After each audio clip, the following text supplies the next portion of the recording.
तो आगरा में जामा मस्जिद को लेकर एक बड़ा विवाद अब शुरू हो गया है। प्रसिद्ध कथावाचक देवकी नंदन जी ने कोर्ट में एक दावा किया और वहां ये कहा कि जामा मस्जिद की सीढ़ियों के नीचे भगवान श्री कृष्ण की मूर्तियां दबी हुई हैं। इन सीढ़ियों की खुदाई करके मूर्तियों को निकालने की मांग की गई है। सिविल कोर्ट ने इंतजामिया कमेटी को नोटिस भेज दिया। 31 मई तक सभी से जवाब दाखिल करने की बात कही है कोर्ट की तरफ से। हमारे साथ देवकी नंदन जी, ये जो तस्वीरें आप देख रहे हैं शाही जामा मस्जिद की हैं और बताया उन्होंने ये कि मथुरा में जो केशव देव राय जो मंदिर है उसको तोड़कर उसकी जगह मस्जिद बनाई औरंगजेब ने और फिर वहां की मूर्तियों को आगरा की जामा मस्जिद की सीढ़ियों के नीचे दबा दिया गया। उनका कहना है कि यहां से हजारों लोग इन मूर्तियों के ऊपर से जाते हैं। उन्होंने सिर्फ ये बात कही कि इन मूर्तियों को सीढ़ी से या सीढ़ियों से निकलवाया जाए, इन मूर्तियों को उनके उचित स्थान पर ले जाया जाए और इसके बाद एक अलग तरीके की यहाँ पर बहस भी शुरू हो गई। लेकिन 31 मई की तारीख भी इस मामले में रख दी गई है। कथावाचक देवकी नंदन हमारे साथ लाइव इस वक्त जुड़ रहे हैं। देवकी नंदन जी, बहुत स्वागत है आपका इंडिया न्यूज पर हमारे साथ लाइव जुड़ने के लिए। आपने जो ये वाद दायर किया आगरा के अदालत में जाकर, उसके पीछे आपकी क्या रिसर्च रही, क्या जानकारियां रही जिसके बाद कोर्ट ने इस तरीके का बात कही है, उसको विस्तार से बताएं जरा। देखिए, सबसे पहली बात तो मैं आपको कह दूं, ये हम सनातनियों का घोर अपमान औरंगजेब के जमाने में हुआ था, जिन्होंने भगवान श्री केशव देव जी के मंदिर को तोड़कर वहां की मूर्तियों को ले जाकर उन्होंने जामा मस्जिद की सीढ़ियों में गाड़ दिया था आगरा में। एक इतना अपमान भरी जिंदगी हम लोगों को उस औरंगजेब ने दी, दुष्ट ने, कि हमारे भगवान की जिसकी हम पूजा करते हैं उन्हें वो लेके सीढ़ियों में गाड़ देता है। और इसके बाद भी हम सहनशील बने हुए हैं और आज भी हम लोग प्रेम और न्याय की आशा में ये कार्य कर रहे हैं। हमने पहले 5 समय दिया था, 5 दिन का, कि आप भाईचारा निभाइए। हम लोग 100 करोड़ हिंदुओं की भावना को आप समझिए, जिनकी पूजा हम करते हैं उनकी पूजा हम लोग कर रहे हैं और आप उनके ऊपर चढ़ के जा रहे हैं नवाज अदा करने। तो उनको कहा हमने, लेकिन उनका कोई रिस्पॉन्स नहीं आया। तो अब कोर्ट के माध्यम से हम गए हैं और कोर्ट के माध्यम से जाकर अपने संविधान पर विश्वास करते हुए, जुडिशरी पे विश्वास करते हुए, ये तो हमारा मौलिक अधिकार है, तो हम लोग कोर्ट में गए और अभी भी 31 तारीख को उनके पास में भाईचारा निभाने का ये आखिरी समय है। वो जाकर कहें कि भैया ठीक है, अगर आपके मंदिर में आपके भगवान यहाँ हैं सीढ़ियों में तो आप जांच करा लीजिए, अगर हैं तो आप ले जाइए। तो इसमें तो क्योंकि पूरी मस्जिद का तो मामला है नहीं, सीढ़ियों का मामला है, और सीढ़ियों का मामला है तो 100 करोड़ लोगों के लिए अगर वो ऐसा नहीं कर सकते हैं तो फिर हमको लगता है कि भाईचारे की बातें सिर्फ टीवी चैनल पे होती है और टीवी चैनलों पर सिर्फ दिखावे की बातें होती हैं, और ये दिखावे की बातों पर तो रिश्ते नहीं चलते हैं ना साहब। इसलिए कोर्ट की रास्ते से जा रहे हैं, भगवान को लाएंगे, कृष्ण जी को लाएंगे और आशा है कि जन्माष्टमी से पहले भगवान आए और हम उनकी पूजा उनके सही प्लेस में जाके करा सकें। देवकी नंदन जी, आपने पूरी बात सामने रखी, लेकिन कोर्ट में आपने क्या कोर्ट के सामने आपने क्या बातें कही हैं, किस बात को आपने कोर्ट के सामने रखा जिस पर कोर्ट ने सभी को नोटिस जारी किया, 31 मई तक जवाब दाखिल करने की बात कह दी? देखिए, हमारी लीगल कमेटी है, लीगल पूरी कमेटी है उनके पास में और हमारे पास में। उसी समय के औरंगजेब के समय के कुछ लोग ऐसे हैं जिन्होंने अपनी किताब लिखी है, इतिहासकारों ने अपनी किताबों में ये बताया है कि वहां भगवान की मूर्ति को वो लेके गए थे और जामा मस्जिद में उन्होंने सीढ़ियों में गाड़ा है। उसी समय माजरे आलमगिरी एक बुक है जो उन्हीं के साथ में वर्क करने वाले लोगों के द्वारा लिखी गई है। फिर एक फ्रांस के पत्रकार हैं, उन्होंने एक किताब लिखी है जिसमें फतवों के साथ में वो पूरा प्रमाण दिया है कि वहाँ जामा मस्जिद में भगवान है। प्लस कई तो हमारे सिख लोगों के, हमारे सिख भाइयों के ग्रंथों में भी इसका प्रमाण है। इतिहासकारों ने, तमाम तरीके के लोगों ने इसका प्रमाण दिया है कि औरंगजेब ने किस तरीके का दुर्व्यवहार हमारे साथ में किया था और वो भगवान आज भी वहां मस्जिद की सीढ़ियों में है। तो ये प्रमाण कई हैं जो वहां जमा किए गए कोर्ट में, और आगे भी जरूरत पड़ने पर हमारे सारे प्रमाण उनको पेश किए जाएंगे। आप एक प्रसिद्ध कथावाचक हैं देवकी नंदन जी, आपको लोग सुनते रहे हैं, हालांकि मैंने भी आपको सुना हुआ है, आपके जो कथाएं हैं उनको देखा हुआ है, सुना हुआ है, लेकिन आपको नहीं लगता अगर ये चीजें किताबों में थी, आपकी जानकारी में थी, तो बड़ा लंबा समय लग गया इसको अदालत के दरवाजे तक ले जाने के लिए?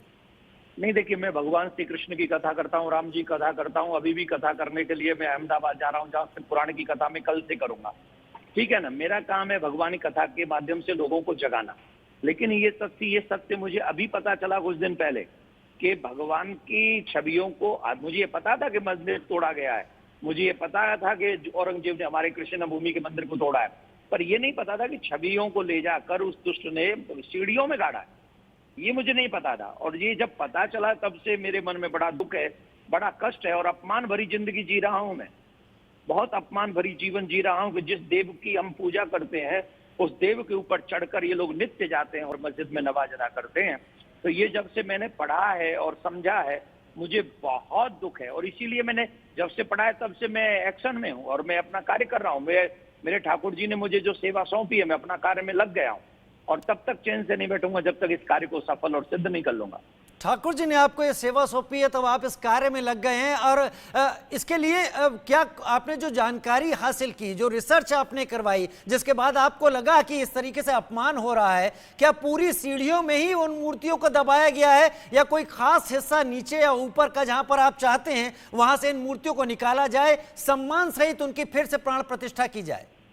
आप पत्रकार बंधु हैं और आपको सब पता है, वो जामा मस्जिद जिसकी चर्चा हम कर रहे हैं वो बहुत बड़ी, ज्यादा सीढ़ियां नहीं है वहाँ, ओनली 10-11 सीढ़ियां हैं जिसके नीचे वो गाड़ी गई, ज्यादा सीढ़ियां भी नहीं है वो। तो इसीलिए तो हमने कहा था कि भाईचारे निभाने वाली बातें अगर हम कर रहे हैं तो उस भाईचारे को आप टीवी चैनलों पे मत करिए ना, जो सुबह शाम बहसें होती हैं उनमें चीखते हैं, चिल्लाते हैं भाईचारा भाईचारा भाईचारा। तो भाईचारा है तो भैया हमारे भगवान की छवि के ऊपर चढ़कर आप मस्जिद में नमाज अदा करने जा रहे हो, तो भाईचारा निभाओ ना, थोड़ा सा कर्म से भाईचारा निभेगा ना, कि सिर्फ बातों से निभ जाएगा। मैं और आप भाई भाई हैं, तो कुछ आप मेरे लिए करोगे, कुछ मैं आपके लिए करूंगा, तभी ना भाईचारा निभाया जाएगा। कि सिर्फ फालतू की बात है टीवी चैनलों पे करें और बाद में पीछे से हमको सिर्फ चारा बनाने की प्लानिंग करेंगे, it's not fair my dear. जब आपने इस मामले को अदालत में ले जाने की सोची, ठाकुर जी के आशीर्वाद से जैसा आपका कहना है, तब आपको क्या इस बात की उम्मीद थी कि अदालत नोटिस जारी कर देगी, सबको जवाब देने की बात कह देगी? क्या आपके दिल में ये सारी बातें थी, इतनी उम्मीद थी कि ये चीजें इतनी जल्दी होंगी? मेरी उम्मीद तो और भी बहुत ज्यादा है। मैं अपने कर्म, अपने आप से कर्म नहीं कर रहा हूँ, मेरे को कराने वाले ठाकुर जी हैं। करते हो तुम कन्हैया मेरा नाम हो रहा है, आप इस बात को समझ लीजिए। भगवान अपना व्यक्ति को निमित्त बनाता है, अपने कार्य तो सारे वही करता है। मेरी आवाज आ रही है आपको? जी, एकदम साफ अब आ रही है, थोड़ी देर की दिक्कत हुई थी। तो भगवान तो सिर्फ निमित्त बनाता है मानव को, करता तो वो स्वयं ही है। और अगर वो हम न्याय के लिए गए हैं तो जुडिशरी को सबको तो न्याय मिलेगा ना संविधान में। हमारे लिए भी तो न्याय के रास्ते खुले हैं, हम कोई जबरदस्ती तो नहीं कर रहे हैं, हम तो संविधान का सम्मान कर रहे हैं। और हम कोर्ट में जाके भिक्षा मांग रहे, जहां बहुसंख्यक लोग हैं, 100 करोड़ लोग हैं, और जहां कृष्ण की पूजा करते हैं वहां बहुसंख्यक लोग अपने कोर्ट में आस्था रखे हुए हैं। तो मुझे लगता है अगर 100 करोड़ लोगों की आस्था का ध्यान कोर्ट नहीं करेगा तो फिर कैसे विश्वास होगा संविधान पे?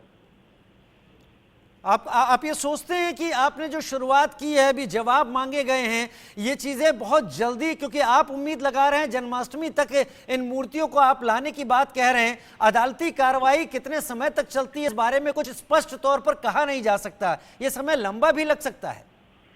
नहीं, हम आशा और प्रार्थना दोनों ही कोर्ट से कर रहे हैं कि हमारी सुनवाई डे बाय डे की जाए, और हर जगह जहां वो जाएं, अब यहाँ कोर्ट में निर्णय हो, इसके बाद वो हाई कोर्ट जाएं, तो हाई कोर्ट में भी डे बाय डे हो, फिर वो उसके बाद सुप्रीम कोर्ट जाएं, वहां भी डे बाय डे हो।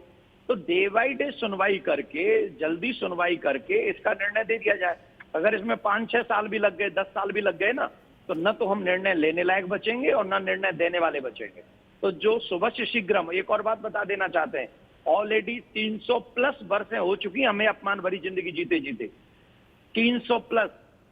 1670 में उसने ये दुष्ट कर्म किया था, 1670 में ये घृणित कर्म उसने किया। अब हम लोग 2023 में जी रहे हैं, तो इतने सालों से तो हम अपमान भरी जिंदगी जी रहे हैं।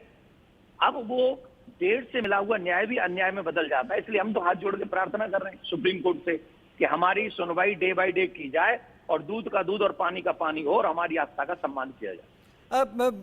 देवकी नंदन जी, आपको पता है आपने जिस अपमान भरी जिंदगी, मैं एयरपोर्ट पे हूँ, मेरी फ्लाइट का टाइम हो रहा है भैया जी। बहुत बहुत बहुत धन्यवाद, बहुत धन्यवाद देवकी नंदन जी, आप हमारे साथ जुड़े, आपका हमारे साथ जुड़ने के लिए बहुत धन्यवाद। ये तो हम जानकारी आपको यहाँ पर दे रहे हैं कि आगरा की शाही जामा मस्जिद को लेकर जो सवाल उठाए हैं देवकीनंदन ठाकुर ने, उसके ऊपर वो उम्मीद कर रहे हैं कि अदालत जल्दी इसकी सुनवाई करेगी। उन्होंने ये भी उम्मीद जताई कि इस जन्माष्टमी से पहले वो यहाँ पर अपनी मूर्तियों को लाएंगे, उन मूर्तियों का सम्मान के साथ प्राण प्रतिष्ठा करेंगे। लेकिन जैसा कि हमने भी उनसे सवाल पूछा कि अदालती कार्रवाइयों में लगने वाला वक्त तय करना हमारे हाथ में नहीं, वो अदालत के हाथ में है, लेकिन वो लगातार इस बात को ही सामने रखते रहे। खैर, इस पर नोटिस हुआ है, 31 मई तक जवाब देना है।